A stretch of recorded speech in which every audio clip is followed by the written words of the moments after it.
Es decir, se daban los casos en que una persona se presentaba para ofrecer un sacrificio, pero si su corazón estaba hinchado, lleno de arrogancia, el leví que se percataba de ello, de inmediato hacía un gesto a sus compañeros para tocarle una melodía melancólica, una que concordara exactamente con el temperamento del alma de la persona que tenía delante de ellos. Con esa melodía tocaba las cuerdas de su alma y la persona comenzaba a derramar lágrimas, su corazón se quebrantaba y se apartaba de él la arrogancia. Por otro lado, también se presentaban casos totalmente opuestos. Si llegaba una persona con el corazón deshecho por cualquier serie de malos sucesos que hubiera sufrido, cuando los leviim se percataban de su estado de ánimo, le tocaban una melodía proveniente del reino de la alegría que era perfecta para el estado de su espíritu.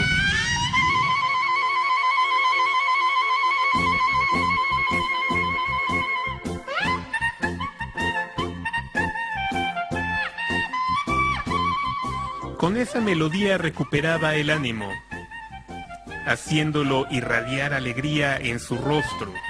Así recuperaba el vigor y regresaba a su hogar con ánimo y alegría. Los secretos de la melodía también consistían en saber elegir la apropiada para cada persona específica conforme al estado de su espíritu, y eso se le enseñaba a los leviim. A eso se debe su nombre, portal Tedi. Otra explicación dice, Tedi significa modestia, es decir, a través de esta puerta los Kohanim que se volvían ritualmente impuros y que sentían pena de que los demás se dieran cuenta podían salir desapercibidos por ella, pues en general era un portal secundario, ya que no lo usaban con relativa frecuencia. Su uso principal era para esos Kohanim, a fin de que pudieran salir sin ser vistos hasta su casa, para luego volver cuando quedaran puros.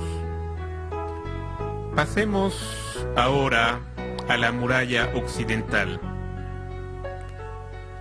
Aquí se ve el portal de la muralla occidental. Este es el portal del muro occidental. Se conoce también como el portal Kiponus, Shar Kiponus, que también tiene dos explicaciones. La primera, en griego, Kiponus significa jardín de rosas, y se le llama así porque en su entrada había un jardín de rosales grande y hermoso. La segunda explicación de ese nombre es que Kiponus era el nombre de la persona que donó la puerta. Pasemos ahora al muro sur. En él se pueden apreciar dos portales. Eran conocidos como los portales Hulda, Share Hulda, porque en los tiempos del primer templo se sentaba en medio de ellos la profetisa Hulda para reprender e instruir a las hijas de Israel sobre recato y pureza. En su honor se le llamó a estos portales Share Hulda. El edificio que se encuentra a un costado de las puertas tenía pequeñas habitaciones y cámaras que servían de albergue para los sirvientes del templo.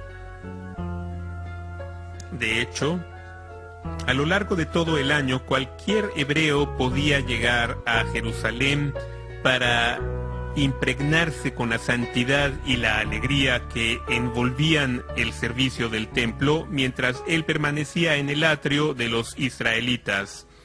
Si era israelita o Cohen o Leví, el hecho de presentarse y observar el servicio de los Kohanim y Levíim era suficiente para empapar al hombre con una santidad sublime cargada de felicidad y alegría. Todo judío, sin importar quién fuera, tenía la posibilidad de visitar el templo. Sin embargo, había ocasiones específicas, o mejor dicho, fechas determinadas en que todos tenían obligación de hacerlo. Nadie podía eludir la obligación de visitar el templo sagrado. Nos estamos refiriendo a las festividades de Romeraje, Shalosh Regalim, Pesach del mes de Nisan, Sukkot del mes de Tishrei y Shavuot durante el mes de Sivan. La Torá ordena sobre estas tres festividades. 3 veces al año se presentarán todos tus varones delante del Eterno, tu Dios. y no se presentarán ante el Eterno con las manos vacías. Es decir, en estas 3 festividades era obligación de todo varón viajar a Jerusalén, presentarse en el templo y participar junto con el resto de la nación en la alegría del templo.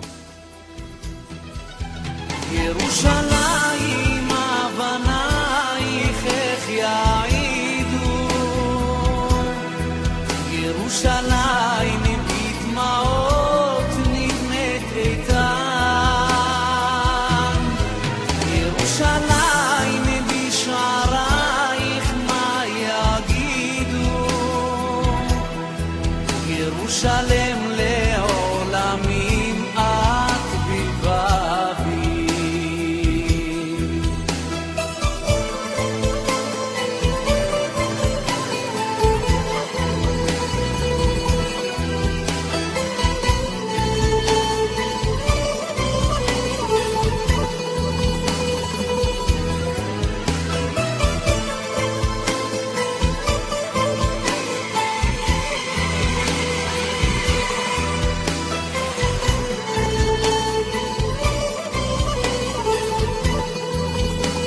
Tras haber visto los muros del monte del templo, con todo y sus 5 portales, ahora veamos lo que era su patio. Aquí vemos cómo entraba la gente por los portales. Cabe recalcar que antes de entrar había que quitarse el calzado y purificarse en una piscina o migde para quedar en condiciones óptimas de ingresar. Es importante señalar que cuando se iba al monte del templo, una vez adentro se caminaba por el lado derecho, excepto aquellos que sufrieron una mala experiencia, como la gente que guardaba luto. Entonces se debía ir por el lado izquierdo. De ese modo todos comprendían que estaba de luto y podían animarla y consolarla diciendo: que el que habite en esta casa te conforte. Él durante las festividades. Entonces, si entro en la sección de los israelitas donde no tengo derecho de sentarme y el único que puede hacerlo es Rehoboam por ser un rey de la dinastía de David, siendo un hecho que en esa sección solo se siente. ¿Qué era ese Sorag? Se trataba de un muro pequeño de piedra que medía 10 palmos menores de altura, o sea unos 80 centímetros. En realidad servía para señalar hasta qué área podían entrar aquellos judíos impurificados por algún muerto o los que no eran judíos. Tal como podemos apreciarlo en esta imagen, este era el límite.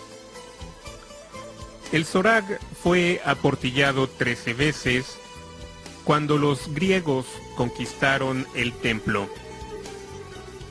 Posteriormente, con la victoria de los Hashmonaim, cuando ocurrió el famoso milagro de Hanukkah, ellos se encargaron de cerrarlas y establecieron en recuerdo a los 13 portillos del Sorag 13 postraciones, una por cada portillo.